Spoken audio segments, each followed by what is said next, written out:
warahmatullahi wabarakatuh. Bertemu kembali dengan Bu Betty di pelajaran IPS. Di pertemuan yang lalu kita sudah belajar 5 negara ASEAN. Kita akan lanjutkan 5 negara ASEAN selanjutnya. Ya, yang keenam, negara ASEAN yang keenam adalah Brunei Darussalam. Nah, bagaimanakah dengan letak dan batas wilayah Brunei Darussalam? Letak astronomisnya ada di 4 derajat lintang utara sampai 5 derajat lintang utara dan 114 bujur timur sampai 115 bujur timur.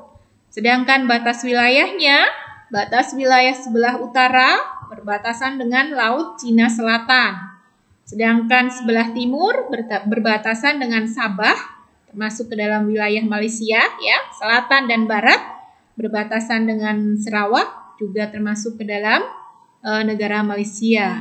Dan bentang alam di Brunei Darussalam sebelah barat akan kita temui Sungai Belait, sebelah utara Teluk Brunei, dan sebelah selatan Pegunungan Crocus. Lanjut, di iklim di negara di Brunei Darussalam.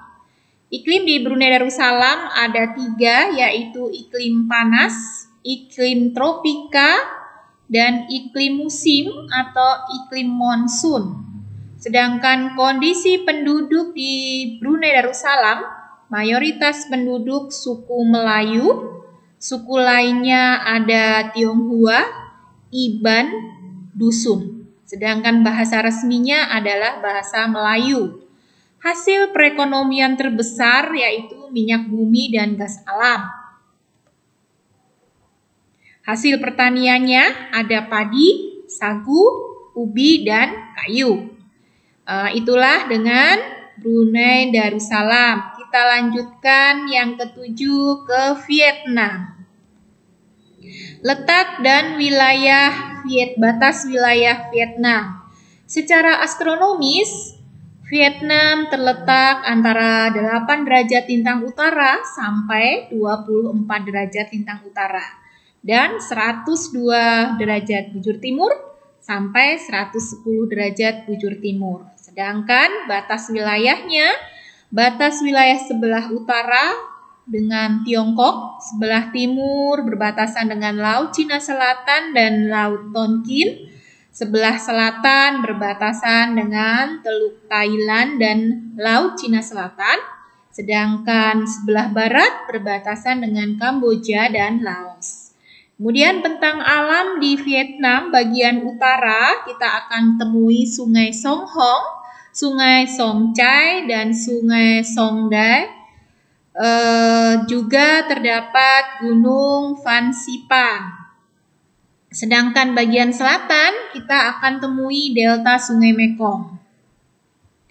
Kemudian iklim di Vietnam. Di Vietnam terdapat 2 musim, yaitu musim penghujan dan musim kemarau. Sedangkan kondisi penduduk di Vietnam, bahasa resminya adalah bahasa Vietnam. Penyumbang PDB terbesar adalah sektor pertanian. Dan hasil pertaniannya berupa beras, tebu, kacang-kacangan, kelapa, dan jagung. Sedangkan hasil peternakannya ada ayam, kambing, sapi, dan domba. Kemudian ekspor Vietnam. Vietnam mengekspor minyak, mesin, gandum, dan makanan kaleng. Itulah tentang Vietnam. Kita lanjut ke Myanmar. Letak dan batas wilayah Myanmar.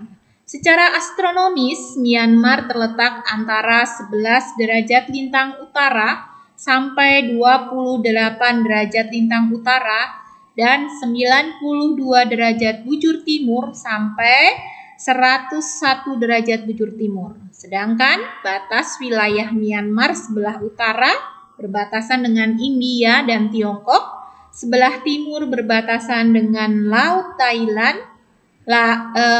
sebelah timur berbatasan dengan Laos, Thailand, dan Tiongkok, Sebelah selatan berbatasan dengan Teluk Benggala dan Laut Andaman, sedangkan sebelah barat berbatasan dengan Bangladesh dan India.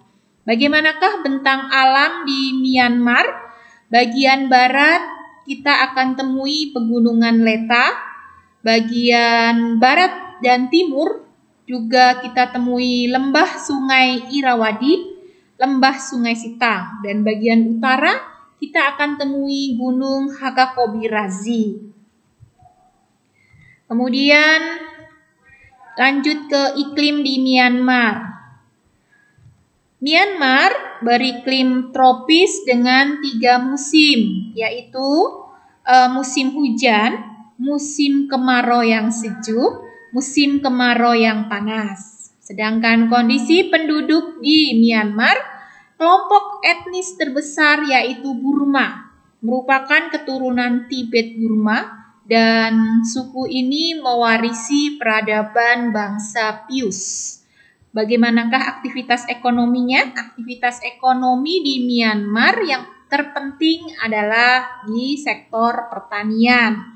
Sedangkan cara pemerintah meningkatkan produksi beras di Myanmar, pemerintah melakukan land reform, meningkatkan harga beras, memperkenalkan varietas padi unggul, memberikan pupuk, dan mekanisme alat pertanian sehingga hasil produksi beras di Myanmar meningkat. Itulah tadi dengan Myanmar. Selanjutnya kita ke Kamboja. Letak dan batas wilayah Kamboja.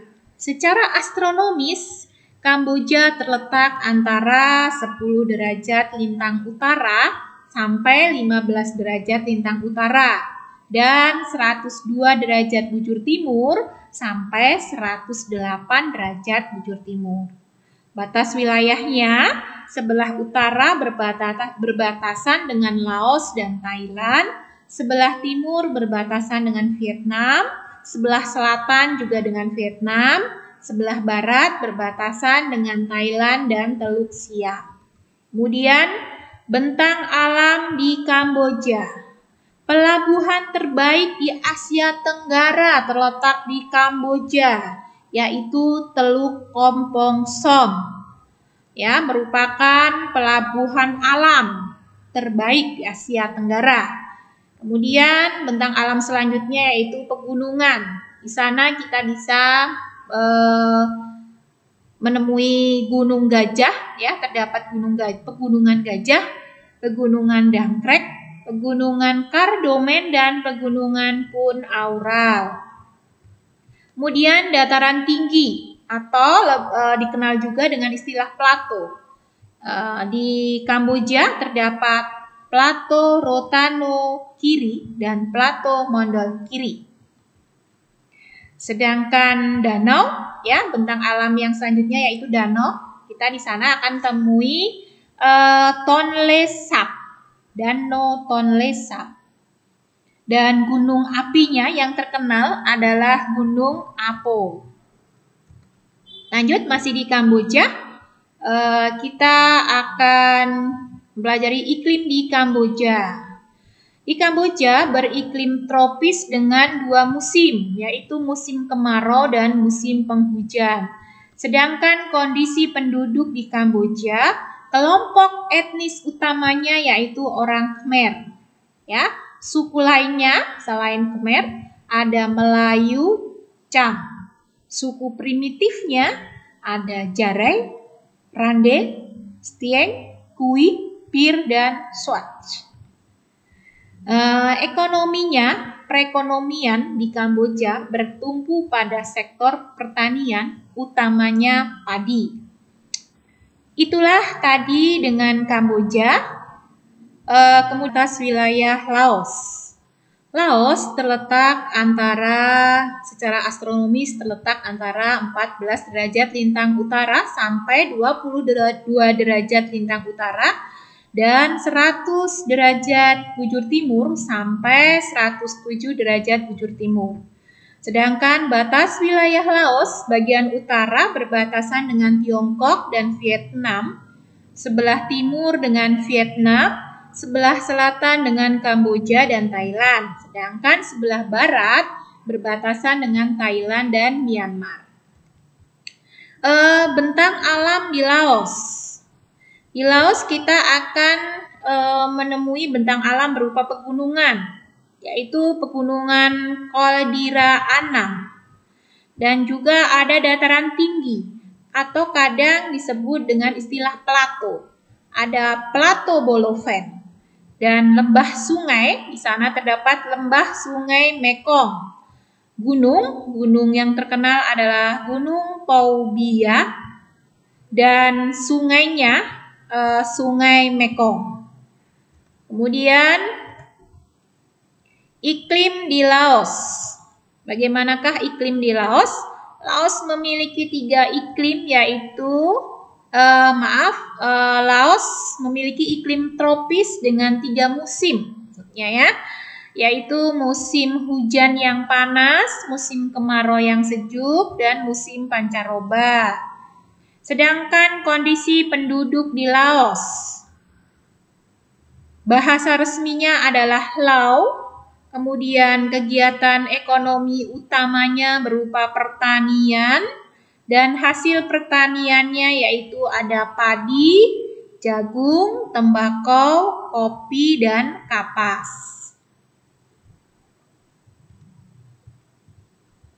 Kondisi penduduk di Laos, bahasa resminya adalah Lao. Kegiatan ekonomi utamanya bertumpu pada sektor pertanian. Hasil pertaniannya berupa padi, jagung, tembakau, kopi, dan kapas. Itulah 5 negara selanjutnya di ASEAN. Berarti sudah 10, semuanya sudah kita pelajari ya. Itu saja dari Ibu. Sampai berjumpa di tema yang lain. Assalamualaikum warahmatullahi wabarakatuh.